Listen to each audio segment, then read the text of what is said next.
Today's story is The Three Little Wolves and the Big Bad Pig by Eugene Trevisus and Helen Oxenberry. Once upon a time, there were three cuddly little wolves with soft fur and fluffy tails who lived with their mother. The first was black, the second was gray, and the third was white. One day the mother called the three little wolves around her and said, "My children, it is time for you to go out into the world. Go and build a house for yourselves. But beware of the big bad pig."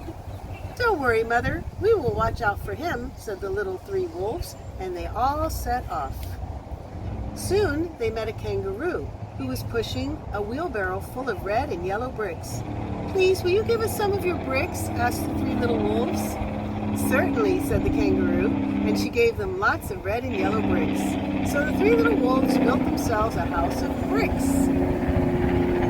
I live near the expressway. The very next day, the big bad pig came prowling down the road and saw the house of bricks that the little wolves had built. The three little wolves were playing croquet in the garden. When they saw the big bad pig coming, they ran inside the house and locked the door. The pig knocked on the door and grunted, little wolves, let me come in."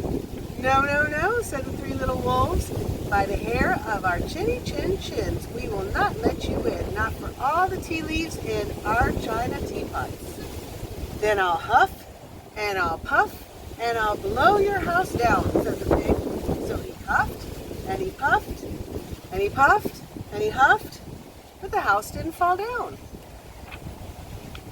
But the pig wasn't called big and bad for nothing. He went and fetched his sledgehammer, and he knocked the house down. Only the three little wolves only just managed to escape before the bricks crumbled, and they were very frightened indeed. "We shall have to build a stronger house," they said. Just then, they saw a beaver who was mixing concrete in a concrete mixer. "Please, will you give us some of your concrete?" asked the three little wolves. "Certainly," said the beaver, and he gave them buckets and buckets full of messy, slurry concrete. So the three little wolves built themselves a house of concrete.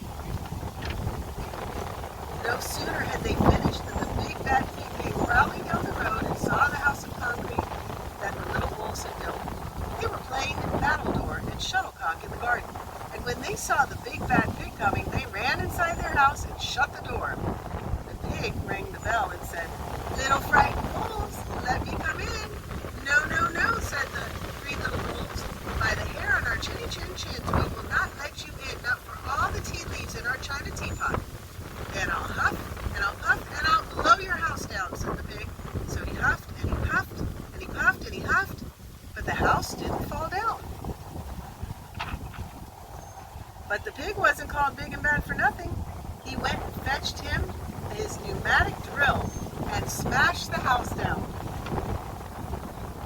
The three little wolves managed to escape, but their chinny chin chins were trembling and trembling and trembling.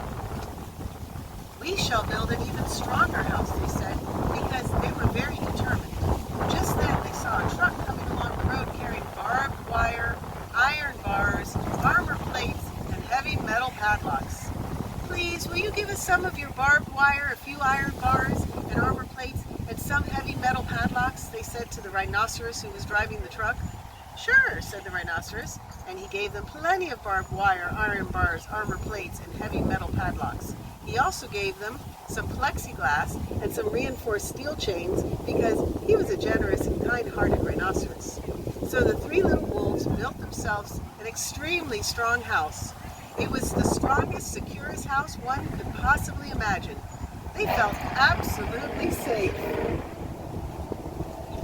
The next day, the big bad pig came prowling along the road as usual. The three little wolves were playing hopscotch in the garden. When they saw the big bad pig coming, they ran inside their houses, bolted the door, and locked all the 37 padlocks.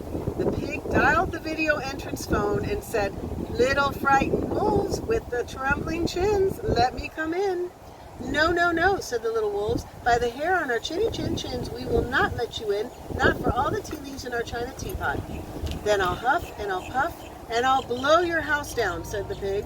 So he huffed, and he puffed, and he puffed, and he huffed, but the house didn't fall down. But the pig wasn't called big and bad for nothing. He brought some dynamite, laid it against the house, lit the fuse, and the house blew up.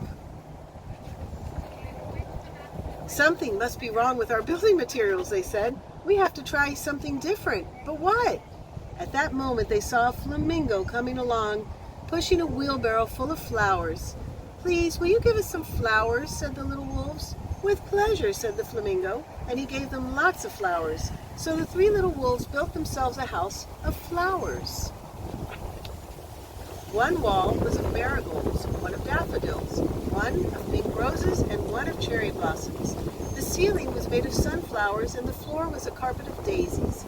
They had water lilies in their bathtub and buttercups in their refrigerator. It was a rather fragile house, and it swayed in the wind, but it was very beautiful. Next day, the big bad pig came prowling down the road and saw the house of flowers that the three little wolves had built. He rang the blue bell at the door and said, "Little frightened wolves with all the trembling chins and the scorched tails, let me come in." "No, no, no," said the three little wolves. "By the hair on our chinny chin chins, we will not let you in, not for all the tea leaves in our china teapot."